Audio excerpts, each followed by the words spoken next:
Bismillahirrahmanirrahim. Assalamualaikum warahmatullahi wabarakatuh. Yang terhormat Ibu dosen pengampu mata kuliah pengembangan evaluasi pembelajaran PAI, yakni Ibu Dr. Indah Aminatul Zuriyah MPD, dan teman-teman sekalian yang dirahmati Allah Subhanahu wa taala. Baik, langsung saja saya akan melanjutkan materi perkuliahan yang dimana materi yang akan saya bahas yakni evaluasi dan pengambilan keputusan. Sebagaimana yang pernah sering kita dengar dari pengertian evaluasi, suatu kegiatan pengendalian dengan penjaminan penetapan mutu kualitas suatu pendidikan terhadap berbagai komponen-komponen pendidikan pada jalur, jenjang, dan jenis pendidikan sebagai bentuk suatu pertanggungjawaban dalam penyelenggaraan pendidikan. Dalam bahasa sederhana yakni memperbaiki dari proses atau sering disebut melangkah untuk lebih baik dari yang belum baik, yang belum kebaik hingga ke sampai lebih baik lagi. Nah, kata-kata evaluasi ini tak pernah kita jauh atau tak pernah kita lupakan ya. Yang namanya evaluasi ini berubah dari bentuk satu yang baik terus kemudian membentuk lagi dengan keadaan atau pencapaian suatu komponen agar lebih baik lagi gitu.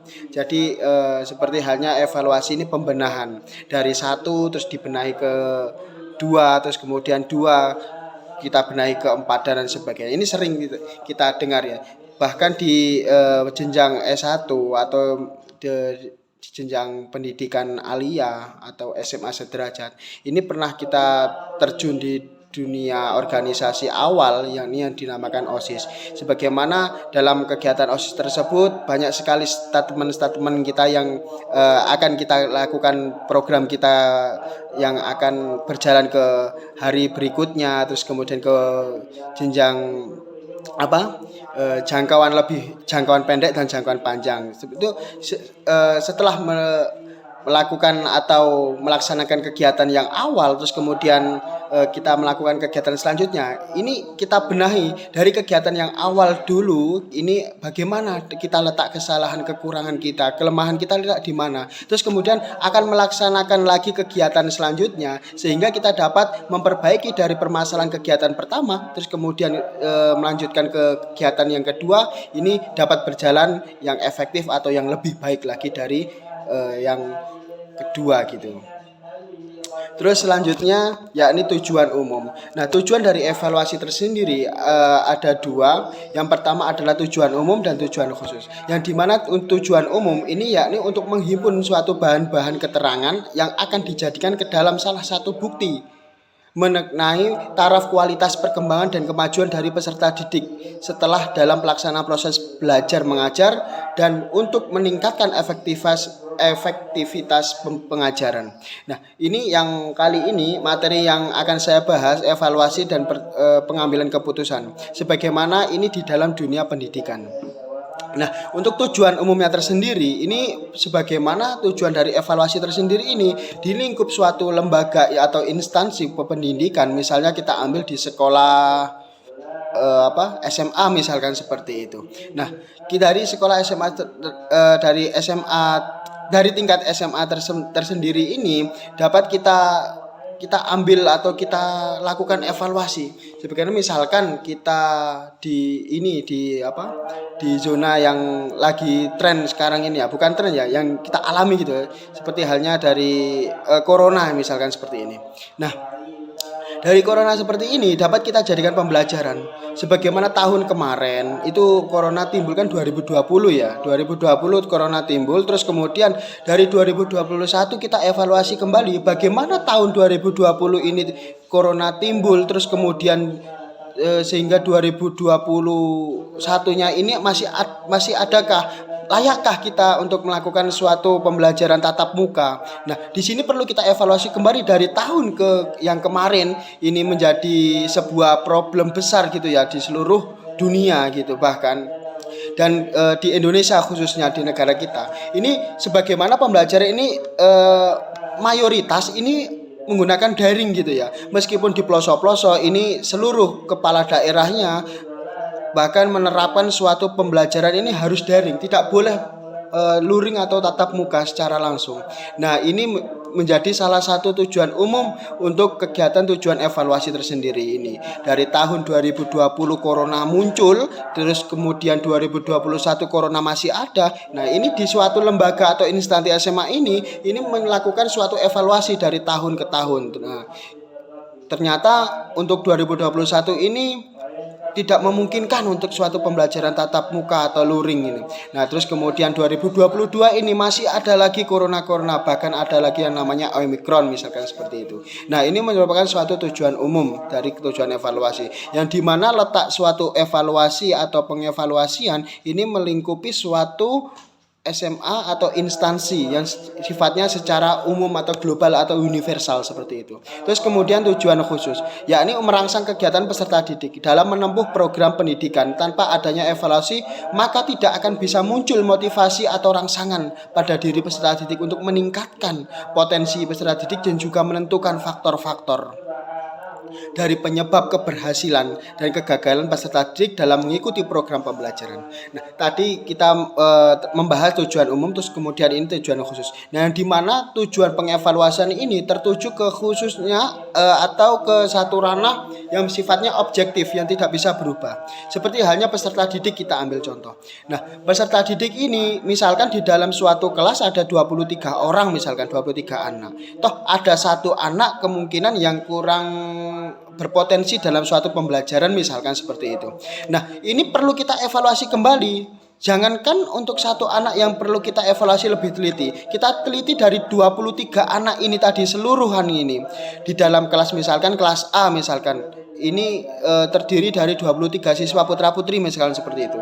Nah, dari 23 siswa ini perlu kita evaluasi ke ranah yang spesifik kembali, bahwasanya salah satu dari 23 ini ada satu siswa yang mungkin bisa dikatakan bandel gitu misalkan.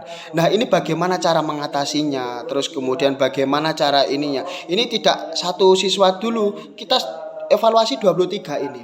Toh dalam pembelajaran misalkan dari segi ranah guru mengajar di kelas itu tersebut, terus kemudian dari mungkin susunan struktur kelasnya, dari ketua kelasnya sampai ke bendahara sampai ke jadwal piketnya. Toh kelas A ini dijuluki siswa yang misalkan yang rajin misalkan seperti itu. Misalkan katakan kelas A ini IPA misalkan seperti itu.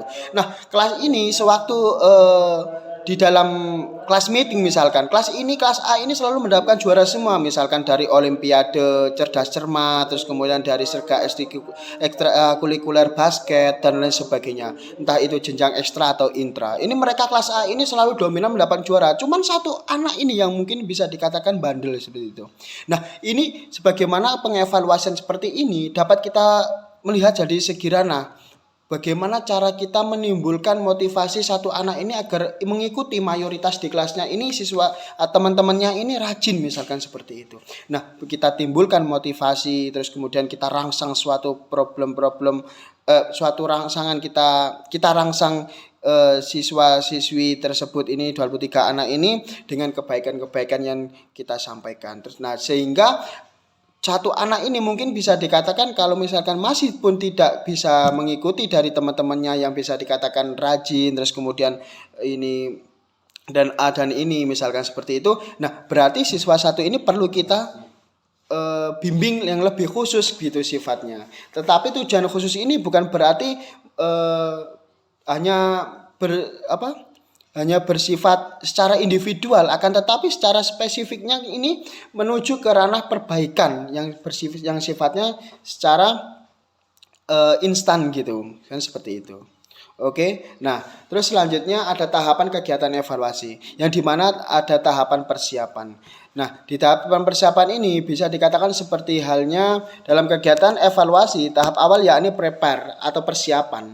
Ini untuk ini terjadi di dalam perpustakaan yang menentukan tujuan yang mana akan dicapainya, sarana yang diperlukan untuk melakukan evaluasi. Selain itu diperlakukan pula sumber daya staf yang profesional. Nah, maksudnya dalam tahapan persiapan ini sebagaimana sebelum kita melakukan pengevaluasian atau perbaikan dari yang kita tujuan. Nah, ini kita harus mempunyai segi persiapan tersendiri. Sebagaimana kita melakukan segi halnya itu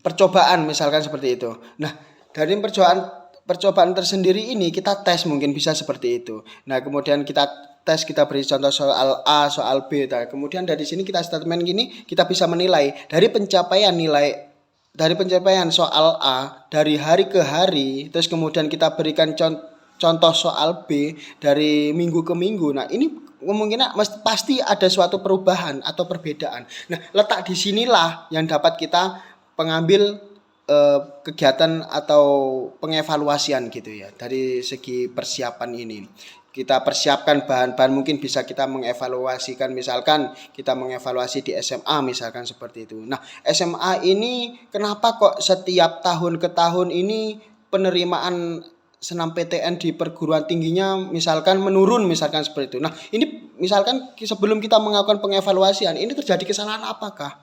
Mungkin dari segi siswanya yang kurang dalam menerima pembelajaran pada guru-gurunya, mungkin seperti itu. Mungkin halnya dalam penyampaian gurunya ini kurang sinkron dan lain sebagainya. Mungkin dari sumber daya manusia SDM-nya mungkin menurun misalkan seperti itu. Dan ini perlu kita juga pengevaluasian sebagai tahap persiapan. Terus kemudian tahap penelitian evaluasi atau evaluation research, yakni di mana perpustakaan membuat pertanyaan dalam melakukan penelitian, lalu dikembangkan dan diimplementasikan secara khusus, kemudian dilakukan pula perancangan dalam metodologi evaluasi untuk mengetahui efektivitas program. Nah, maksudnya di sini setelah tahap persiapan kita sudah selesai, terus kemudian kita melakukan penelitian evaluasi. Nah, kegiatan tahapan penelitian evaluasi ini, sebagaimana tahapan ini bisa dikatakan tahapan inti. Nah, setelah kita melakukan persiapan, kita masuk ke dalamnya. Mungkin bisa membuat pertanyaan-pertanyaan. Kenapa kok SMA Kenapa kok mungkin belum langsung ke ranah permasalahan ya. Berapa sih jumlah dari kelas 10 misalkan kita pertanyaan seperti itu. Terus kemudian bagaimana pembelajaran untuk SMA untuk kelas 3 aliyahnya, terus kemudian apa sih jenjang-jenjang jurusannya, mungkin ada IPA IPS atau mungkin ada bahasa atau mungkin dari ada keagamaan, mungkin seperti itu. Nah, ini bisa dijadikan suatu pengevaluasian yang sebagaimana suatu pengevaluasian ini tidak menjuru ranah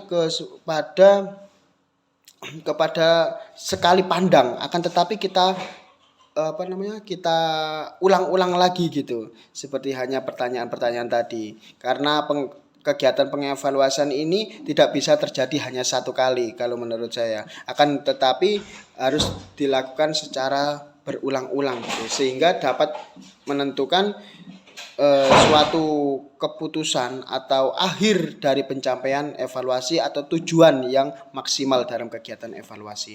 Terus yang terakhir adalah tahap pengembangan. Sebagaimana tahap pengembangan ini membuat penilaian yang berkaitan dengan jasa atau aktivitas yang seharusnya diperbaiki ataupun dikembangkan. Setelah kita melakukan tahapan persiapan, terus kemudian tahap penelitiannya atau ke intinya, terus kemudian yang akhir adalah tahapan pengembangan. Sebagaimana tahap pengembangan ini bisa dikatakan untuk memperbaiki lagi ini. Nah, ini loh solusinya seperti ini.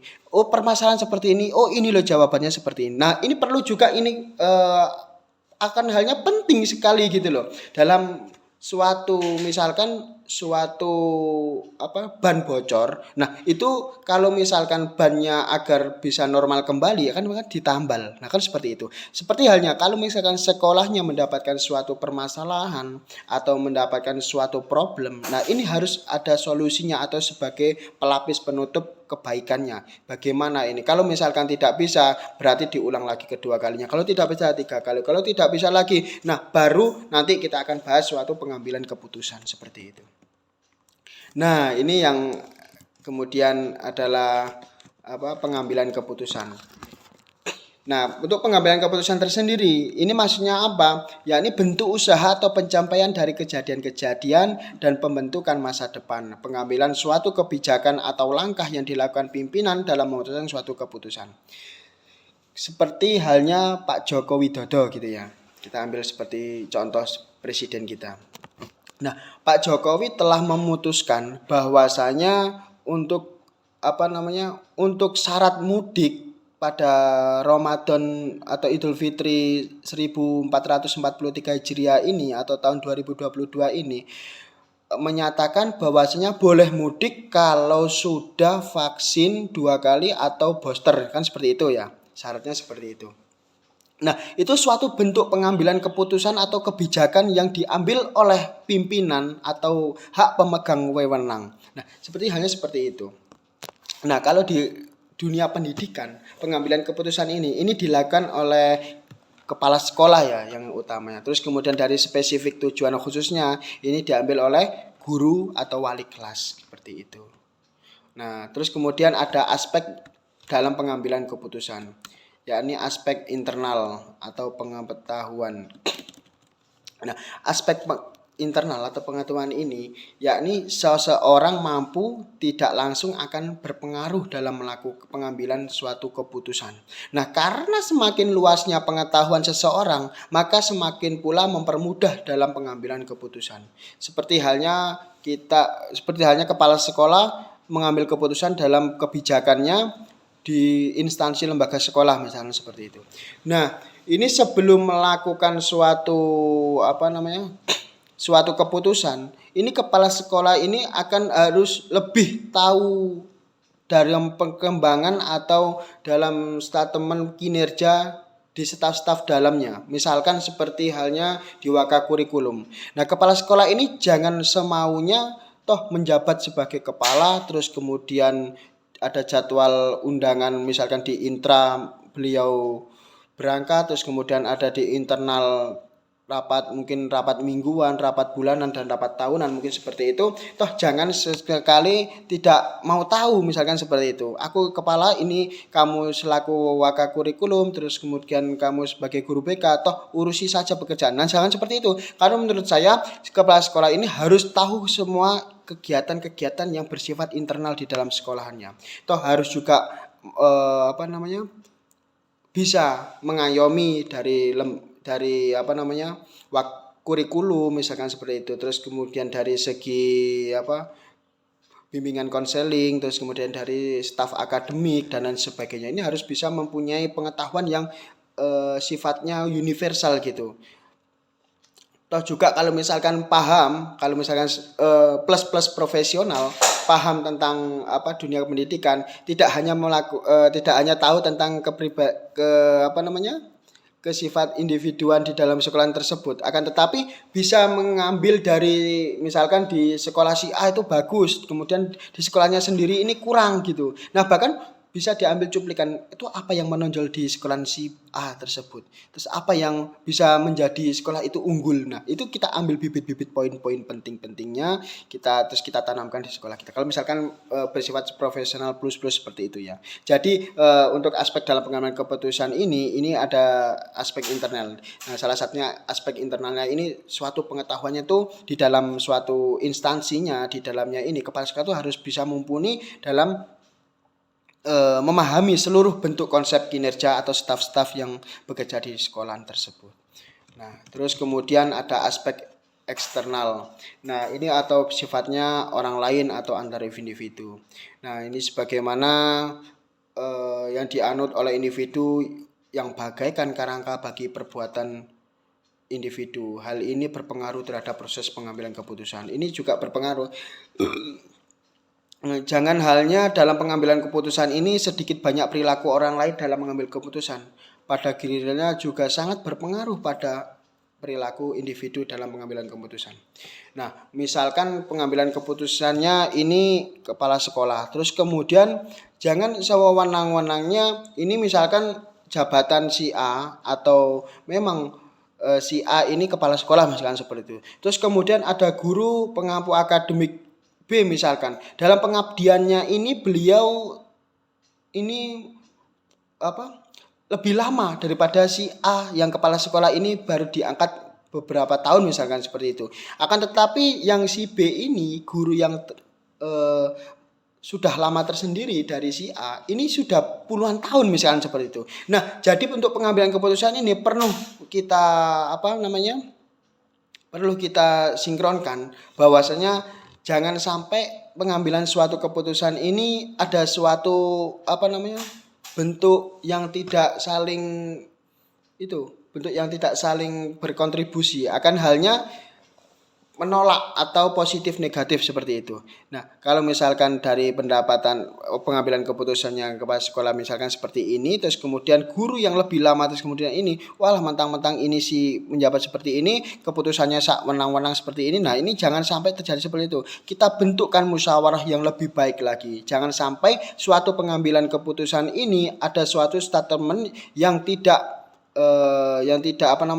yang tidak sinkron dalam suatu pengambilan keputusan atau hasil dari keputusan tersebut. Jangan sampai seperti halnya terjadi seperti itu. Nah, terus kemudian ada tahapan dalam pengambilan keputusan. Ada tahapan orientasi atau biasa sebagai halnya merumuskan suatu masalah. Ada tahapan preparasi atau mengumpulkan sebanyak informasi. Ada tahapan inkubasi atau penenangan pikiran. Terus kemudian ada tahapan iluminasi, merangkai sebuah ide atau jawaban. Sehingga dalam penyampaian atau kita mengambil evaluasi setelah menimbulkan iluminasi atau ide-ide, merangkai ide. Nah, ini timbullah suatu hasil dari evaluasi yang telah kita rancang atau kita bentuk dalam konsep awalnya. Terus yang terakhir ada tahapan verifikasi atau pengujian atau pengolahan, suatu akhir dari tahapan pengambilan keputusan. Analisis dan evaluasi keputusan. Nah, ini sebagaimana merumuskan persoalan keputusan yang akan diambil, kumpulan informasi yang relevan secara alternatif, yang visible, memilih alternatif yang terbaik dalam pengambilan keputusan, dan terakhir adalah melaksanakan keputusan serta evaluasi. Terus kemudian ada langkah dalam pengambilan keputusan, ada langkah-langkah dalam pengambilan keputusan. Ada yang pertama adalah evaluasi, terus kemudian mengidentifikasikan tujuan, terus kemudian mengumpulkan bahan-bahan informasi, terus ini apa yang akan kita evaluasi, terus kemudian setelah kita evaluasi terus kita ambil keputusannya. Ini dalam tahap akhir gitu loh. Dalam tahap akhir kita setelah melakukan kegiatan evaluasi baru yang namanya pengambilan keputusan. Nah, ini kita mengumpulkan bahan-bahan informasi atau bahan-bahan yang telah kita dapatkan gitu. Terus kemudian mengembangkan berbagai alternatif. Terus kemudian yang terakhir adalah mengimplementasikan alternatif yang dipilih atau yang akan dipilih. Nah, ini yang terakhir adalah fenomena pendidikan di Finlandia, negara bagian Eropa. Nah, sebagaimana negara Finlandia ini bisa dikatakan negara yang unik gitu ya. Kenapa kok bisa dikatakan negara yang unik? Negara Finlandia ini ada di bagian Eropa, yang mana negara ini bisa dikatakan minoritas penduduk gitu, bisa dikatakan penduduknya sedikit gitu ya. Nah, akan tetapi di Finlandia ini beberapa referensi yang saya temukan di berbagai sumber itu bisa dikatakan negara ini mempunyai prestasi negara pendidikan yang terbaik di dunia gitu. Nah, sebagaimana kependidikan di Finlandia ini, yang pertama ada memprioritaskan pendidikan. Nah, jadi guru sebelum menjadi guru ini mereka ini mereka ditempa dalam suatu kependidikan yang bersifatnya profesional, terus lebih profesional akan bisa halnya plus gitu ya, seperti itu. Nah, ini sebelum mendidik ini harus diverifikasi gitu, harus benar-benar tahu, harus benar-benar matang gitu guru ini. Jangan sampai habis lulus ini kemudian ini. Nah, ini tidak, tetapi diseleksi lagi, diseleksi kembali. Nah, negara ini boleh kalau dikatakan negara minoritas penduduk misalkan seperti itu. Masyarakatnya atau kependudukannya ini sifatnya kurang, atau misalkan enggak banyak-banyak gitu masyarakatnya. Akan tetapi di pendidikan ini dicondongkan lebih awal gitu loh. Harus bisa menimbulkan ciri khasnya bahwasanya Finlandia ini tidak negara yang jauh dari negara-negara tetangganya. Akan tetapi negara ini mampu memunculkan namanya atau mengunggulkan negaranya Finlandia ini di bagian negara Eropa, menjadikan negara berpendidikan yang terbaik di dunia gitu. Nah, dengan menggaji gurunya aja ini 42 juta gitu ya. Gak kebayang kalau misalkan di Indonesia guru mendapatkan gaji 42 juta, mungkin di jalan tol udah nggak ada manfaatnya gitu ya. Ramai sekali gitu, mungkin banyak yang membeli mobil gitu ya kalau misalkan di Indonesia diterapkan seperti ini. Nah, ini perlu juga kita menjadikan sedikit ranah untuk buat kita jadikan contoh gitu ya, bahwasanya bukan menjadi kelemahan dalam berpikir di suatu negara minoritas pendudukan, akan tetapi di negara Finlandia ini benar kalau dikatakan negara minoritas pendidikan, akan tetapi tidak kalah penting dalam segi hal berpikirnya. Bahkan bisa dikatakan banyak penduduknya atau mayoritasnya pendudukan ini banyak, terus kemudian dalam segi hal berpikirnya kurang. Nah, akan tetapi di Finlandia ini dibalik, bagaimana cara menimbulkan berpikir seperti orang banyak, tetapi di kenyataannya masyarakatnya sedikit. Nah, ini negara ini mampu menimbulkan atau memunculkan dari statement penolakan atau lawan dari negara-negara tetangganya seperti itu. Nah, terus kemudian di kependidikan di Finlandia ini guru bergelar master serendah-rendahnya atau S2 strata 2 gitu ya. Jadi kalau misalkan S1, nah ini belum ada apa-apanya gitu. Belum bisa dikatakan menjadi guru gitu kalau misalkan di Finlandia. Akan tetapi ditempah lagi, dibimbing lagi. Kalau mau sepemahaman saya, kalau master ini berarti jenjangnya di luar negeri gitu ya. Jadi di Finlandia ini disuruh atau mungkin ada jenjang itu ya, beasiswa di lintas negara, mungkin mancanegara, bahwasanya disuruh menimba ilmu di negara yang maju misalkan, terus kemudian ditarik kembali pulang untuk menerapkan hasil ilmu yang mereka dapat di negara sana, sehingga diterapkan di negaranya sendiri dan mampu menimbulkan atau memunculkan orang-orang hebat, salah satunya yakni kependidikan terbaik di dunia. Yang terakhir, di kelas hanya ada 3 guru, sebagaimana guru yang pertama penyampaian materi, terus kemudian guru yang satunya lagi mungkin bisa membimbing dari muridnya, terus kemudian yang 3 adalah guru yang mungkin mengevaluasi dari suatu pembelajarannya. Nah, jadi ini terlihat dong kalau misalkan saat di kelas ada 3 guru, misalkan kalau dikatakan minoritas masyarakat atau kependudukan, misalkan mungkin bisa dikatakan 19 atau 15 orang ya gitu, 15 anak gitu di kelas. Nah, ini kalau misalkan ada 3 guru, terus kemudian gurunya ini bergelar paling rendahnya master, terus kemudian orang hebat-hebat kalau misalkan dikatakan master atau S2 gitu ya. Apalagi jenjangnya di luar negeri, misalkan di mancanegara. Nah, ini kebayang dong kalau misalkan suatu kependidikannya atau tenaga pendidikannya ada 3 orang ini, mungkin bisa dikatakan wah, pastilah kalau ini hebat-hebat semua, anak-anak 19 anak ini ditempah oleh 3 guru yang hebat-hebat ya gitu, seperti itu. Jadi mereka benar-benar menerapkan suatu pendidikan ini agar menjadikan kependidikan ini nomor 1 di Finlandia, di negara ini. Terus kemudian evaluasi dan pendidikan di Finlandia, yakni kurikulumnya dibuat oleh guru. Jadi kalau guru mengajar di kelas, berarti ini harus bisa menyesuaikan. Ini toh kurikulum yang mungkin bisa dikatakan tidak pantas untuk siswa untuk kelas ini. Terus ini maju lagi tingkat 1 tahun lagi, ini diterapkan kurikulum yang lebih baik atau yang lebih sedikit berat, mungkin bisa mampu atau mumpuni dalam siswa ini mengayomi pembelajaran di dalam kurikulum ini. Terus kemudian tidak ada ujian nasional atau ujian akhir gitu. Tetapi ada nilai tes kayak seperti potensi akademik seperti itu. Nah, jadi di Finlandia ini penerapan pendidikan ini sangat-sangat mempunyai statement-statement yang bisa dikatakan unik, terus kemudian juga lebih bersifat seleksi yang lebih sangat-sangat terarah gitu loh. Jadi bener bagus gitu, plus bagus gitu.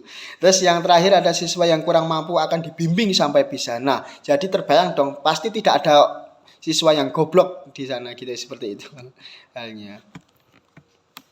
Oke, nah jadi itu sebagaimana dapat saya simpulkan evaluasi dan pengambilan keputusan. Jadi sebelum melakukan atau sebelum kita berakhir dalam suatu kegiatan, ini tidak selepasnya kita copot jabatan atau kita lepas semua kegiatan yang telah kita lakukan, akan tetapi kita perbaiki. Kita harus tahu dalam suatu kegiatan yang telah kita lakukan dari misalkan kegiatan kegiatan misalkan seperti itu. Nah, tidak halnya kegiatan selesai terus kemudian kita lepas dari pertanggungjawaban kegiatan itu, akan tetapi kita lakukan suatu pengevaluasian. Letak mana dalam kegiatan ini kesalahan kita, letak mana kekurangan dari kegiatan ini. Terus kemudian sehingga dalam kegiatan tersebut kita sudah mengetahui letak kekurangan dan kelemahan kita. Terus kemudian di akhirnya ini pengambilan keputusannya ini kita harus mempunyai beberapa referensi atau informasi yang keputusannya ini bersifatnya adalah secara konsisten atau terpadu gitu. Berarti pengambilan keputusan ini tidak sewenang-wenang kita ambil keputusan semaunya kita gitu. Akan tetapi kita mempunyai dasar gitu loh. Nah, seperti itu. Kalau menurut saya mengambil keputusan itu tidak saenake dhewe gitu. Akan tetapi mempunyai statement atau struktur-struktur yang bersifatnya logis atau efektif seperti itu. Demikian dari saya, kurang lebihnya saya mohon maaf. Apabila ada tutur kata atau penjelasan yang kurang baik atau kurang jelas dalam pembicaraan saya maupun dari segi ranah referensi atau tutur kata yang kurang berkenan, saya mohon maaf yang sebesar-besarnya. Akhiru kalam, wallahu muwaffiq ila aqwamit thoriq. Wassalamualaikum warahmatullahi wabarakatuh.